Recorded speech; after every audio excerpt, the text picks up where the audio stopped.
Suryakumar यादवच्या team इंडियानं घडवला नवा इतिहास। भारतानं तिसऱ्यांदा जिंकला आयसीसी 2020 विश्वचषक। अंतिम सामन्यात न्यूझीलंडचा धुव्वा उडवून सलग दुसऱ्यांदा कोरलं जेतेपदावरती नाव। अंतिम सामन्यात 15 धावात 4 बळी घेणारा जसप्रीत बुमराह सामनावीर, तर 5 सामन्यांमध्ये 3 अर्धशतकांसह 321 धावा करणारा संजू सॅमसनच्या नावावर मालिकावीर किताब।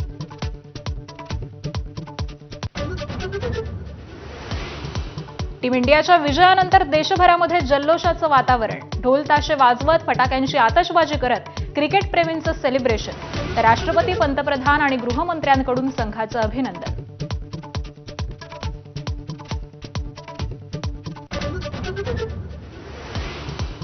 टीम इंडियाच्या विजयानंतर जल्लोषाच्या नावाखाली हुल्लडबाजीच्या घटना। अकोल्यामध्ये 2 गटात राडा आणि दगडफेक, तर सांगलीत तरुणांवरती पोलिसांचा लाठीमार।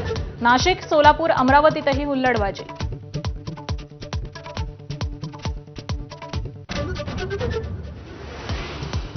नागपूरच्या एसबीएल कंपनी स्फोटातील मृतांचा आकडा आता 22 वर। 32 वर्षीय महिला कामगाराचा उपचारादरम्यान मृत्यू झाला। आणखी काही कामगार गंभीर असल्याची माहिती।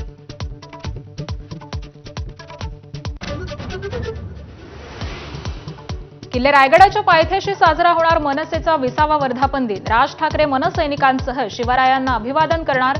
मनसेकडून आजपासून सदस्य नोंदणीचा शुभारंभ।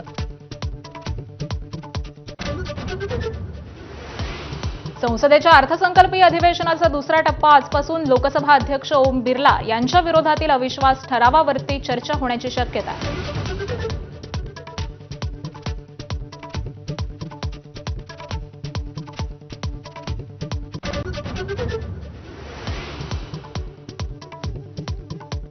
परराष्ट्र मंत्री एस जयशंकर यांचं आज संसदेत निवेदन। पश्चिम आशियातील परिस्थितीबाबत राज्यसभेमध्ये सकाळी 11 वाजता तर लोकसभेमध्ये दुपारी 12 वाजता निवेदन देणार।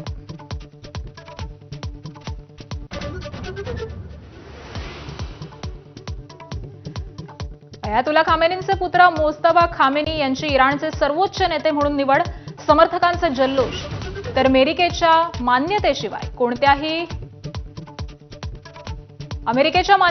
कोणताही नेता टिकू शकणार नाही, ट्रम्प यांचा पुनरुच्चार।